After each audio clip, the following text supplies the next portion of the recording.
What is going on, ladies and gentlemen? Welcome back to the channel. My name is Paul. This is the Leeds Therapy. As ever, I appreciate you stopping by. If you haven't done so already, if you could hit the subscribe button for me, if you could like the video, if you could turn the notifications on, and any comments that you want to make, please feel free. Leave them in the comment section down below.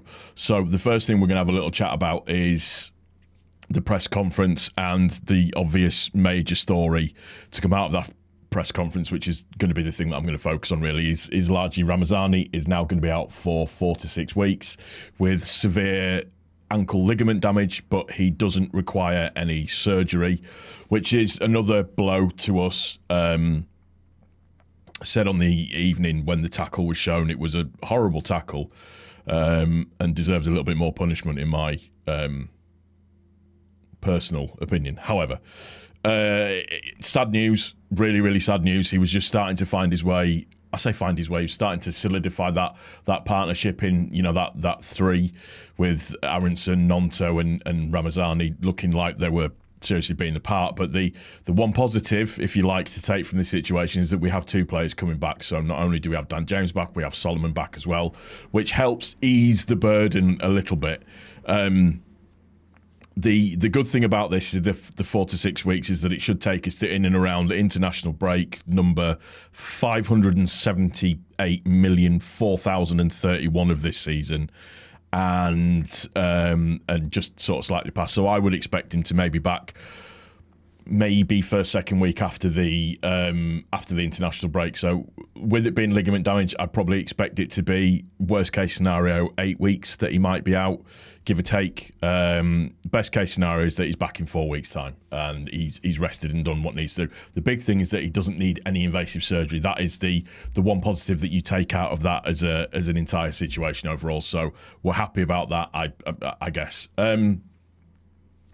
Other than that, nothing else really to report. We're ready to go. We're ready to go into it, which then takes me on to obviously the Bristol City game and away Ashton Gate, 12:30 early kickoff yet again. Never 3 p.m. kickoffs for us. Don't know why. It's just one of those things. But the first thing that I want to mention before we get into the Bristol City game, and I know a couple of other creators have mentioned it as well. But I do think it's important to stress, obviously, the Bristol City manager, Liam Manning, has taken a leave of absence due to the passing of his baby boy. It was announced on the 14th of October, so he's taken a leave of absence, obviously, to deal with that situation. And as a father myself, I couldn't even begin to imagine how that feels. I couldn't even begin to imagine what he must be going through as a human being. So my absolute sincerest, deepest condolences to Liam Manning, and you know, just hope he takes the time that he needs to heal and can come out of it, hopefully. So yeah, absolutely tragic, sad news. As a father, it's horrible thing to even comprehend or consider. So I can only imagine what he must be going through and what he must feel like. So yeah, again, deepest condolences, thoughts and prayers with Liam Manning and his family. Moving on to the actual game itself. So obviously we've got the 12:30 kickoff at Ashton Gate. For us, in terms of people that are out, we've got Woba, Ampadu, Gruev, now Ramazani, and obviously Firpo, who is going to be missing as a red card. Not a red card, sorry, as a suspension because of the totting up procedure with the yellow card. So he's out with that. For Bristol City, they have Dickey, Atkinson, Bell, Benarous, Pring, and Joe Williams out. Williams is out because, again, totting up procedure. And looking at it overall, or Bristol City's performances so far this season, let me see, where are we at? Okay, so they have, I believe they haven't lost at home yet this season. However, they've won 3 games all season so far. They are what you would consider to be draw specialists, or the way that I would look at it is to be draw specialists, pretty much. At home, they've drawn the last 2 games, so 0-0 against Sheffield Wednesday and 1-1 against Cardiff. They won on the 21st of September against Oxford 2-1. So they haven't lost at home, bar the Coventry game, which was in the League Cup. But in the league, they haven't lost at home. Looking at them as a team, let's see. Looking at them as a team, they like to attack down the right-hand side quite frequently. They are a lot of their pressure is in middle third, 31% in the opposition third, 43% in the middle third. Looks like they like to press a little bit.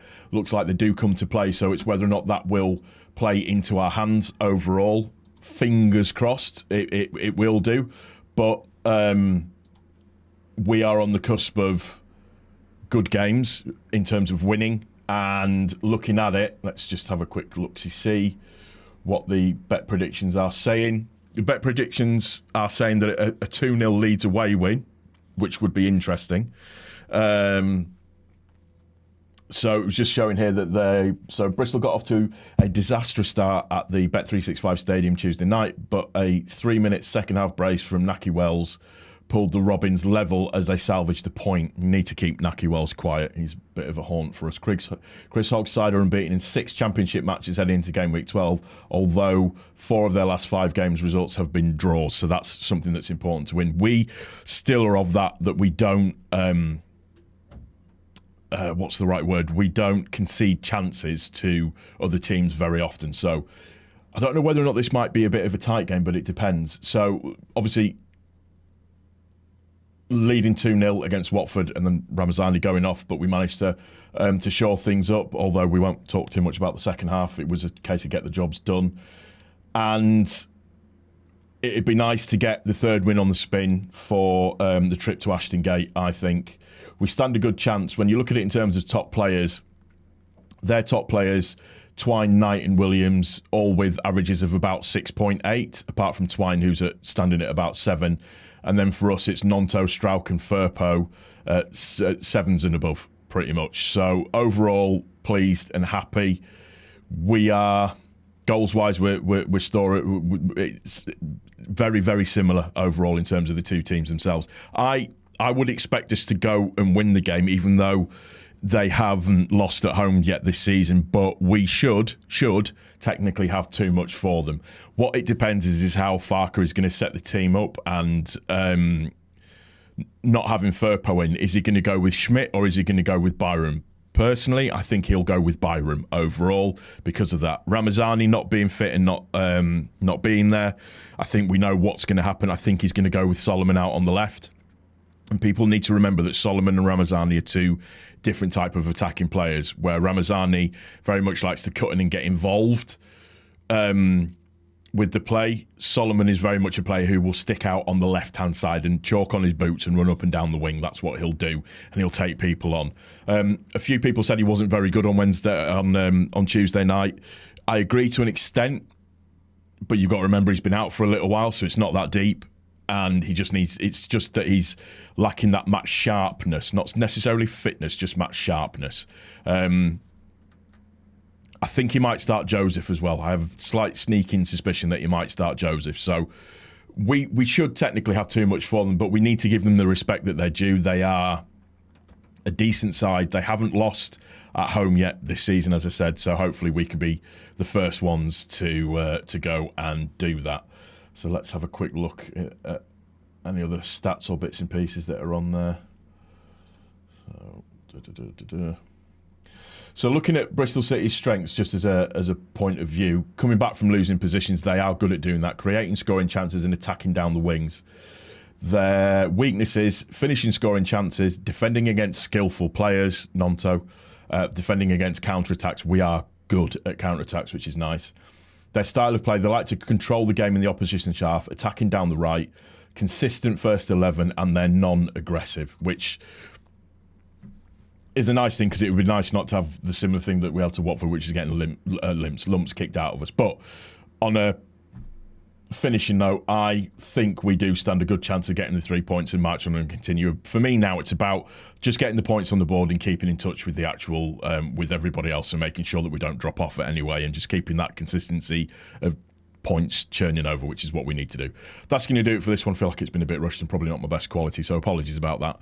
If you have enjoyed the video, please don't forget to like it. If you have any comments that you want to make, please feel free to leave them in the comment section down below. If you haven't done so already, if you could subscribe for me, like the video, turn the notifications on, share the video as well. I really do appreciate that. And yeah, we will see you on the match review later. Take care. Cheers.